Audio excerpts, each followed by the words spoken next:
On the 4th of January 2012 in the English market town of Bewdley, Worcestershire, the body of 77-year-old grandmother Betty Yates was discovered in her isolated cottage along the banks of the River Severn. Her killer had vanished without a trace. The community felt extremely distraught, devastated, but also very much in fear. You know, the killer was on the loose, so it was something that people were really frightened about. Betty's murderer was 47-year-old Stephen Farrow, a homeless drifter with a penchant for petty crime and a violent disposition. This was not the first time he'd targeted a trusting victim, nor would it be the last. I don't think it's any coincidence that Farrow targeted elderly people. Elderly people are one of the most targeted groups by British serial killers. This was a very deliberate choice of victim. Fear spread through Bewdley, but the case remained a mystery, and soon after Farrow struck again. This time his victim was a parish vicar. The most striking moment of the case is the posing of John Suddards' body.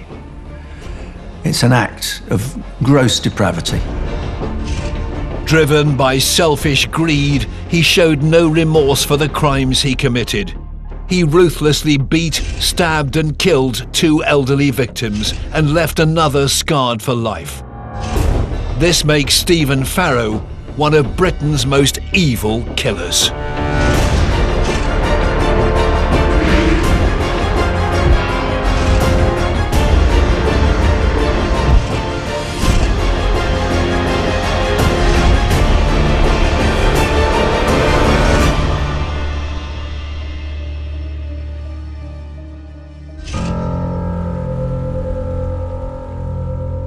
In January 2012, the unprovoked murder of beloved retired schoolteacher Betty Yates shook the small town of Bewdley to its very core. Local journalist Jennifer Myrons followed the shocking case from the very beginning. I vividly remember the phone call coming into the newsroom and my chief reporter putting the phone down and saying to me, "There's been a murder in Bewdley. Police are calling a press conference. Can you get over there?" Residents from the small town couldn't believe such a violent attack had happened on their doorstep. She was loved, yes, and that's why the people of Bewdley were so shocked. I mean, there have been occasional murders in Bewdley, but none as so violent as this. You know, we are only a small community. You can imagine the effect it had on everybody. 6 weeks later, and over 60 miles south in the peaceful market town of Thornbury, another brutal murder with chilling similarities shocked the entire nation. 59-year-old Reverend John Suddards had been stabbed to death in his vicarage. The following day we had a vigil where people came all through the evening to light a candle and to remember John. So the whole town was shocked and disbelieving that this had happened in this place. Betty Yates and John Suddards were exemplary members of our community. They were decent, honest people, the kind of people that go out of their way to help people in need. It is that fact alone that makes this the most awful of cases. The prime suspect was a tall, imposing outsider, a 47-year-old drifter carrying a large backpack, a man called Stephen Farrow. The killer's story begins in 1964 on the outskirts of Shropshire in the Midlands. Stephen Farrow was one of 6 children born to parents Doreen and Reginald. The family were deeply religious and life at home was strict. The relationship that he had with his parents was quite a contrasting one. So he didn't get along with his father, who was quite a disciplinarian. He was very strict. His mother, on the other hand, idolised him. So he's got this real inconsistency in terms of the messages he's been given by his parents. Even from a young boy, he was quite a hyperactive, unpredictable child. I think I heard that he was sent home on his first day at school for disruptive behaviour. During his early school years, Farrow's behaviour became more alarming. It became quite apparent that he had a real loathing for the church. There was an example given that when he was 10, he set fire to a church altar and just sat and watched it burn to the ground. Farrow claimed to have this hatred of the church from a very early age, and he suggests that that is because he was sexually abused by somebody who was in the church. So there does seem to be quite a lot of aggression directed at religious institutions. During adolescence, Farrow's unruly behaviour started coming to the attention of the law. So Farrow's offending started in his teenage years. He was convicted for a burglary, he was convicted of arson, and later on he had a jail term for theft and deception. Certainly by the time he got the first proper conviction, that sense of not being like other men or other young men was firmly established. He couldn't hold down a job, really. He lived on the edge of society. He was always bumping along the bottom. By the time Farrow reached adulthood, he was firmly established as a petty thief and a detached loner.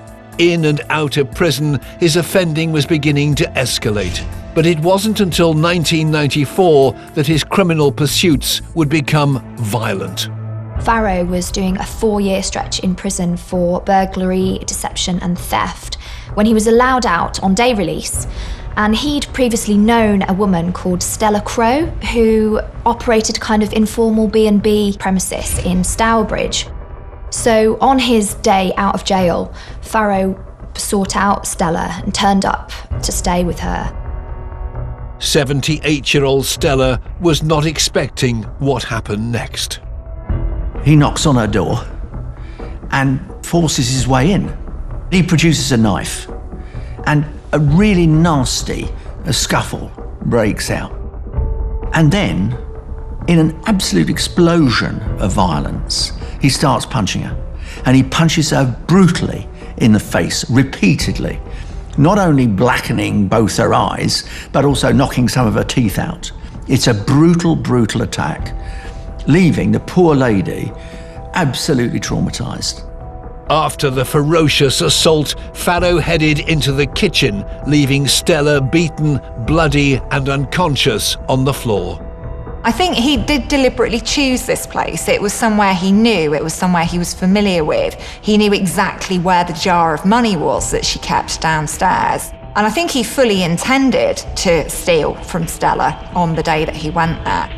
Farrow searched the cupboards and made off with just £24. It didn't take long for police to track Farrow down, but the challenge would be arresting him. Like a cornered animal, he bit one of the officers.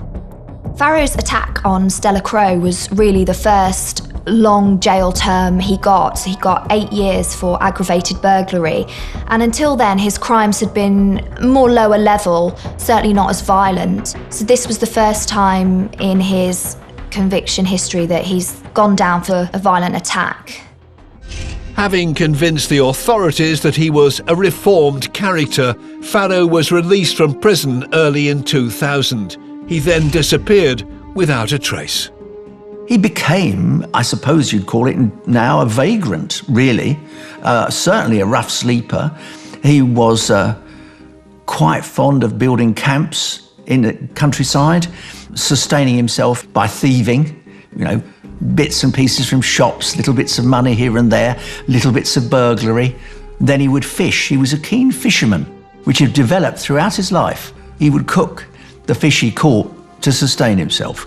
It wasn't a life that many people would recognise. It was completely dissociated from society as a whole. I think the choice to live his life in this quite transient way is a very conscious one for Farrow. I don't think he relates very well to other people at all. So I think during the time that he's on the road, he's ruminating, he's fantasizing, he's starting to have these thoughts that would eventually become actions. During this time, Farrow surfaced in the small town of Bridport, Dorset. One man who saw the violent nature of this insular drifter firsthand was local vicar Andrew Evans. The first time that I met Stephen Farrow was on the door with another one of the homeless people whom I knew well. And he introduced himself as a project worker. And what that meant for me was that he was somebody who was employed. He was somebody with a degree of authority. He was somebody who was already working with this other person. So I accepted him on those terms as somebody who perhaps worked for social services or for another charity and so on. Of course, it actually turned out to be that none of that was true. During his time on the road, Farrow often used local church communities across the country to gain access to food, shelter and money. He would beg, for example, hard up. He might turn up at a vicarage door asking for money. He might go to a church coffee morning for the coffee and a sandwich. There was a time when he was looking perhaps to settle in the area. He'd been around for several months, which was quite a long time for him. And he was looking for a flat, or at least he said he was looking for a flat. And he needed a deposit, or money towards the deposit. And that was one time when he really did put quite a lot of pressure on me to give him money. And I could sense that he was becoming more and more angry, more and more frustrated. And I said, well, no, the answer is no, that's not what, we don't do it, that's it. But that was one time when I could really say that I'd felt concerned for my own safety, because he had become very frustrated. After his tense encounter with Reverend Andrew Evans, Farrow disappeared without a trace. However, it would not be long until his violent temper and selfish desires surfaced once more. Only this time, he had something much more chilling in mind. On the 22nd of December 2011, 47-year-old drifter Stephen Farrow arrived in the peaceful market town of Thornbury. Here he broke into a small cottage on the outskirts of the town. Vine Cottage was empty because the owners were away. Now, Farrow broke in and he absolutely ransacked the place. He turned out the drawers. And whilst he was at the house, he helped himself to food and drink, which he left partially consumed in the kitchen. He's like a man possessed. He steals a watch, he steals a radio, Robert's rather a nice radio, which he puts in his backpack and keeps there. But more worryingly, more frighteningly, he doesn't stop there. This time, he leaves the occupants a message. Pinned to the kitchen table with 2 carving knives was a chilling message for the owners of Vine Cottage. In terms of Farrow's intentions when it came to Vine Cottage, I think this is a man who literally follows his own wants and needs at any given point in time. So I think at this time he probably needed money, he was probably hungry, he was probably thirsty, and those were those immediate needs that he was fulfilling. But then I think when he's there, he realises he's got this chance to frighten people at the same time, and this is why he leaves this really menacing note. Little did the residents of Thornbury know this sinister message would be an omen of things to come. Farrow's hatred for the church would lead him onto even more despicable deeds. Stephen Farrow's attitude to the church, in my experience, it was slightly puzzling. He spoke about the church and Christian folk that he didn't particularly like it. He didn't like it as an institution. He saw Christians as hypocrites, I think, and that made him angry. Farrow is somebody who claims to hate Christianity but spent an awful lot of time around the church. And I think because some of those Christian values, the kindness, the openness to strangers, are things that Farrow knew that he could prey on. They provided access and opportunity for him to get to these victims, so he completely exploited this. Approximately 10 days after the burglary at Vine Cottage, 47-year-old Farrow arrived in Bewdley on the banks of the River Severn, 60 miles north of Thornbury. Bewdley was a really lovely quiet patch, and I'd mostly be reporting there on Bewdley Festival. They've got a huge arts and culture scene there, or, Bewdley Duck Race, or something. Mostly positive news was coming from there. One of the town's most affable residents was Betty Yates, a sprightly 77-year-old widow with an active social life. Betty's friend from the town, Richard Perrin, remembered her outgoing personality. I knew Betty really quite well for something like over 20 years, and the reason for that was that she was a member of Bewdley Civic Society. She was very gregarious. She talked a lot, but she talked a lot of sense. And she was generous, and therefore people liked her, and she was very popular in the community. She was so involved in so many different aspects of the local community. She used to go to a walking group. She hosted a book club in her cottage once a month. People told me that they would be there all around her table with cups of tea and coffee and huge piles of biscuits. She was a retired school teacher, so generations of people knew her and loved her. At 2:30 p.m. on the 2nd of January 2012, Stephen Farrow spotted Betty's secluded cottage nestled in the trees along the riverbank, far from prying eyes. The 47-year-old drifter scooped out his target and then forced his way into Betty's home. No sooner is he inside the house than he grabs a walking stick and assaults Betty Yates brutally with it in an act of the most barbaric savagery. He poses her almost. He puts her head on a cushion and then proceeds with a knife to stab her in the neck. It's a horrifying thought that he was determined, unlike Stella Crow all those years before, that he wasn't going to leave someone alive who could identify him. As Betty lay lifeless on the hall floor, Farrow was in no rush to leave the scene of the crime. After the murder, Farrow spends some time tidying up, and he puts the blinds down and he locks the house. And so I think he's trying to postpone the time that Betty will be discovered. He just disappears like a ghost. This is not a man who is in a panic in any kind at all. He's a man who is remorseless, calculated, and sadistic.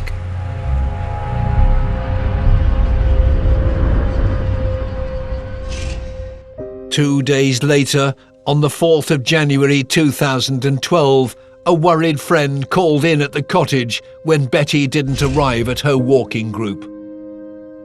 The devastating truth behind Betty's absence was about to be revealed. Betty was found at the bottom of her stairs. She'd been beaten with her own walking stick, so hard that the stick had actually splintered. Her head had been arranged on a pillow, and she'd been stabbed in the neck, and when police found her, the knife was still sticking out of her neck. The sleepy town of Bewdley suddenly found itself at the centre of a murder investigation. Well, it was exceptional to us around here because it was not something we come across very often in Bewdley. We're a pretty close community, friendly community, and this thing doesn't happen, so we were shocked. Why on earth would anyone want to murder Betty Yates? Okay, she lived in an isolated spot, but that was no reason for this to happen. It was shocking. The forensics team underwent a lengthy investigation of the crime scene. Betty had been stabbed 4 times, one of which severed her jugular vein.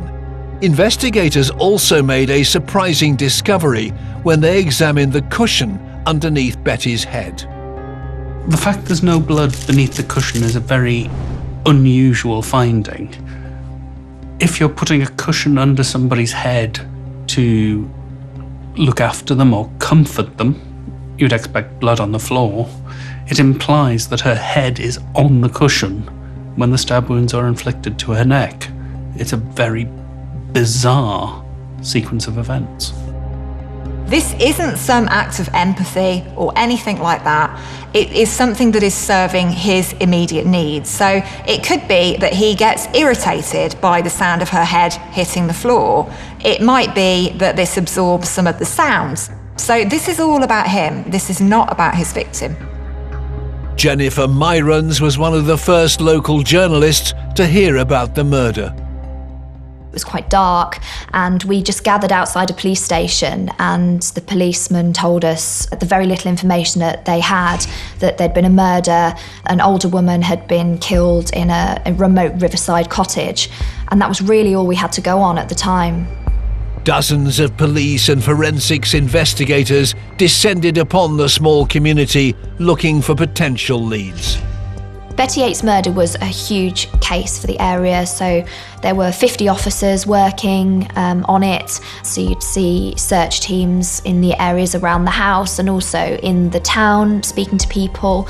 And Crime Stoppers actually offered a very rare reward of £10,000 for anyone that had any information that helped them catch Betty's killer. But the killer had disappeared without a trace. Local police launched a community appeal to help identify this violent murderer.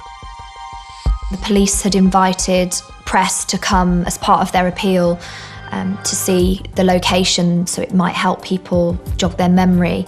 And I remember walking around the house and it really not feeling right to be able to see into this lovely home. You could see through the conservatory, there was still fruit in the bowl, and this was someone's idyllic, their solace, their home, and it didn't feel right that had happened there.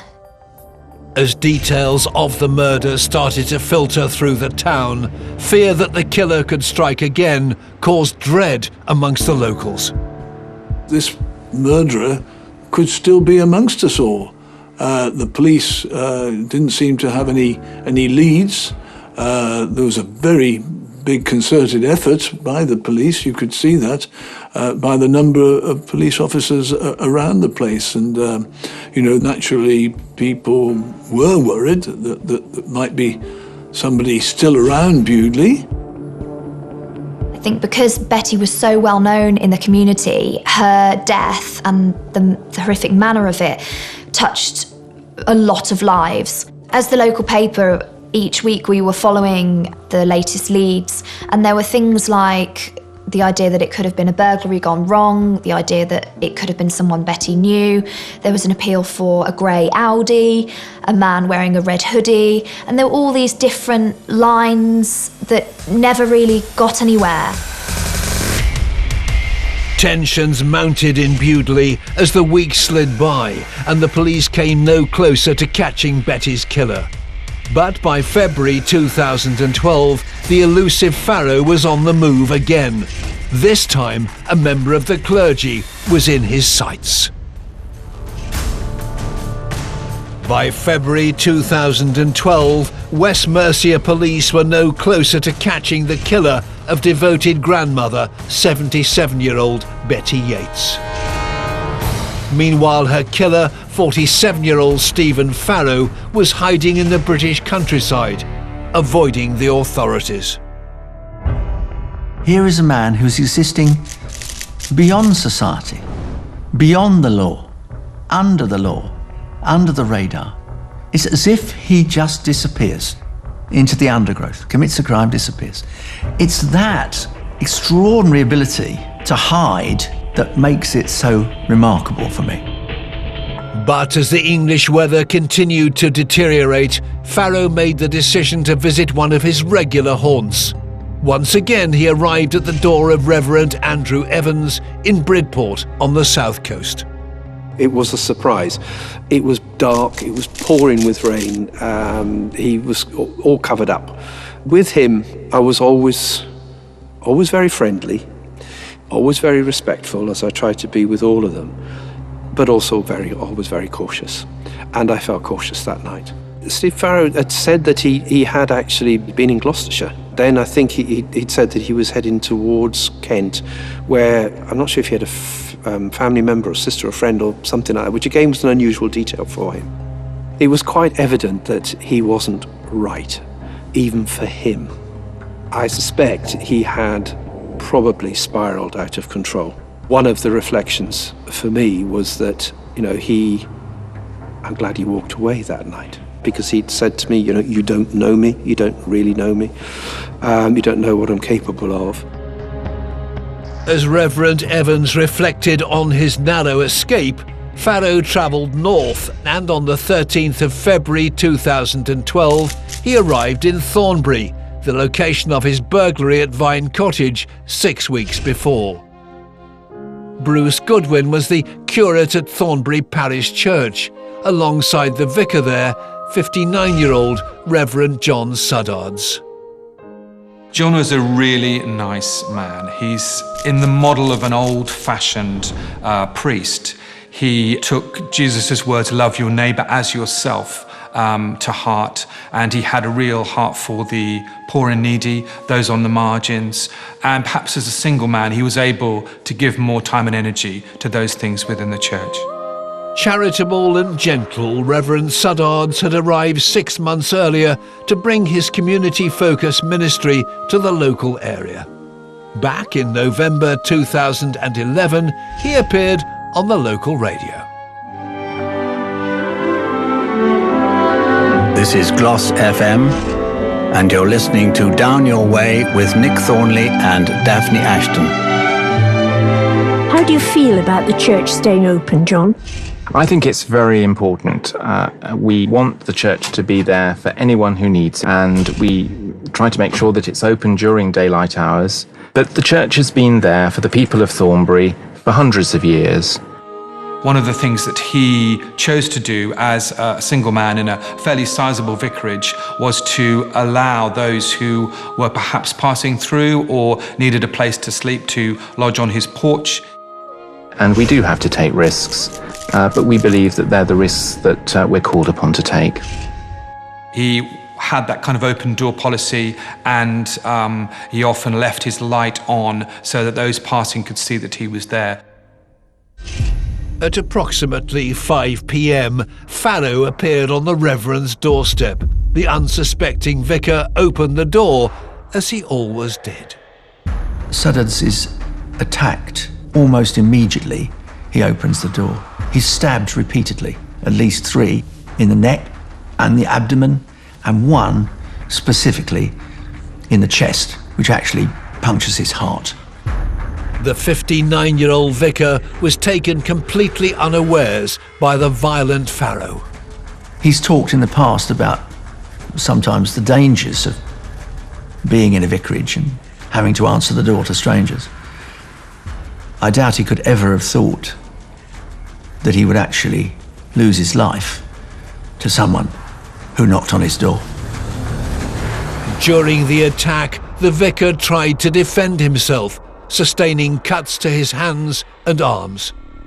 Whilst Farrow was killing John, he told him to hurry up and die. And this is incredibly revealing about Farrow. He's irritated by him. This is taking longer than he expected. He's probably quite tired at this point in time. So this shows us how selfish this individual is. As the Reverend lay lifeless in the vicarage hallway, the remorseless Farrow made himself at home and settled down for the night.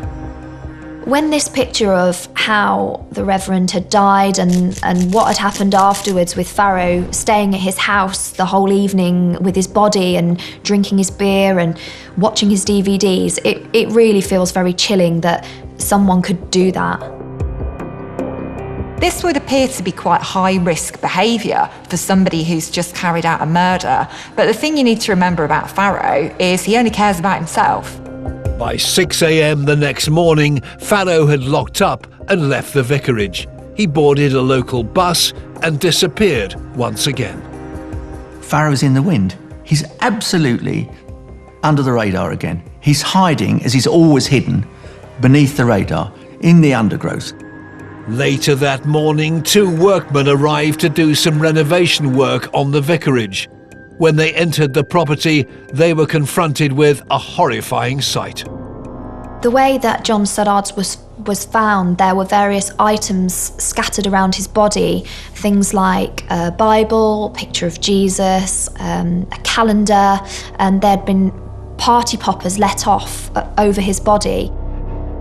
Farrow created an incredibly dramatic scene which was designed for an audience. He had a mirror, he put condoms around the body, erotic DVDs, men's magazines, and he's creating this scene to kind of display his own handiwork and also humiliate his victim. It's not enough that he's killed John, he wants to demean him, he wants other people to think badly of him. Shortly after the discovery, Bruce Goodwin received a distressing telephone call. The church secretary who'd started work called me and said, "You need to come to the vicarage now." And I said, "Why?" And she said, "John's dead." And I was completely shocked and jumped in the car, drove quickly down to the church. I couldn't believe that he died. I never expected to hear the news that I heard. Police immediately got to work sealing off the area. So at the time, the police designated both the vicarage and the church a crime scene. So the workman, the secretary, the chap who'd let the workmen in, and myself were all taken to the church and kept there. And we were then told this was an investigation.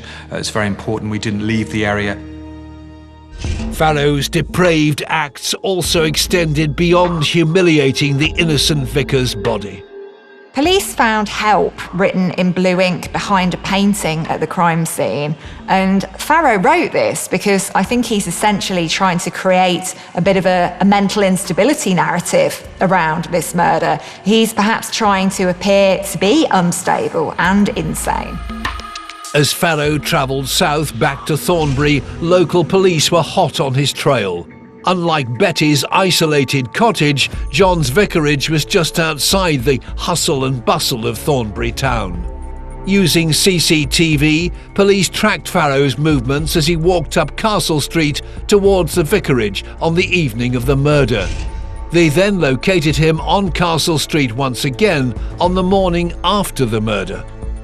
So police managed to pick up Farrow on CCTV after he'd left the vicar's home, and he then was on a journey to Kent.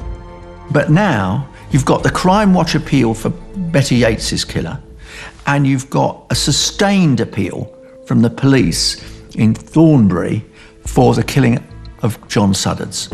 And this time they've got some advantages, in particular CCTV. They now have screen grab of the man they're looking for. The image was quickly circulated amongst national news outlets with an appeal for information from the public. A number of people describe, in the Betty Yates case, seeing this tall man with a backpack passing. And we now have, of course, in Suddards' case, a tall man with a backpack getting onto a bus in the CCTV images. Farrow was a wanted man. On the run from the police, he started making his way across the country. He hasn't realised that his face has now appeared on television. A lot of people are beginning to recognise, and now two police forces are collaborating. On the 19th of February 2012, Farrow knocked on the door of an old friend's house. When he gets to Folkestone, the friend, who's just seen the television appeal, apparently welcomes him, but at the same time disappears and calls the police. This is the house in Folkestone where Kent police arrested Stephen Farrow early this morning following a tip-off from the public. At first, Farrow denies everything, but gradually, as it becomes clear that there is an overwhelming amount of evidence against him, he begins to accept that he's not going to be able to simply deny it. Shortly after his arrest, Avon and Somerset police announced 47-year-old Stephen Farrow was the prime suspect in both murders. We got that news, I think, on the Sunday morning, and we were I think, quite relieved. And it was interesting because it was half term, so I actually went into the school, which is very near to the church and the vicarage, and did an assembly and talked to many of the parents afterwards. And there was a relief that they'd apprehended the person who was responsible. The vicious killer had been caught at last. However, Farrow wasn't going to go down without a fight, and his aggressive, controlling behaviour was going to extend into the trial itself. February 2012, sadistic murderer Stephen Farrow had been arrested for the ruthless killings of elderly villager Betty Yates and parish vicar John Suddards. Oliver Saxby QC was the barrister tasked with defending him. Stephen Farrow didn't run consistent defences. He said, as far as Betty Yates was concerned, it wasn't me, somebody else did it, there is a killer out there. As far as the Reverend Suddards is concerned, he said, well, that was me, but it was diminished responsibility. I think that Farrow confessed to John's murder because the evidence was so overwhelming, and when it was presented to him, he realised that the game was up. But I think he still felt quite confident that his cover story for Betty's murder would still stack up. He really did think that he'd gotten away with that one. Farrow's defence team were attempting to secure a reduced sentence for their client. Diminished responsibility reduces what would otherwise be murder to manslaughter. It is what it says on the tin. It's the law recognising that people can do terrible things, but their responsibility for what they've done can be the less because of their mental disorder or mental illness. But the evidence against Farrow was undeniable. When police had arrested Farrow for the two murders, they then had to get the evidence together to prove it. So I understand they found a footprint on an exercise mat at Betty's house, which they were able to match to a pair of boots that Farrow was wearing when he was arrested. They later were able to get a full DNA profile of Betty and Farrow from the back of her hand. That was something like 1 billion in 1 chance of it being from someone else other than physical contact between Farrow and Betty Yates. One of the key principles of forensic science is that every contact leaves a trace. So offenders always take something to the scene of the crime with them that they leave there, and they always take something away. And that was very much the case here. So Betty's body was covered in his DNA. Her hands, her ear, some of the items relating to her murder. And it was a similar case with John's killing as well. So even though Farrow had made attempts to clean up, particularly at Betty's murder, there was no way that evidence was going to be erased. In this case, Farrow has picked on 2 older victims.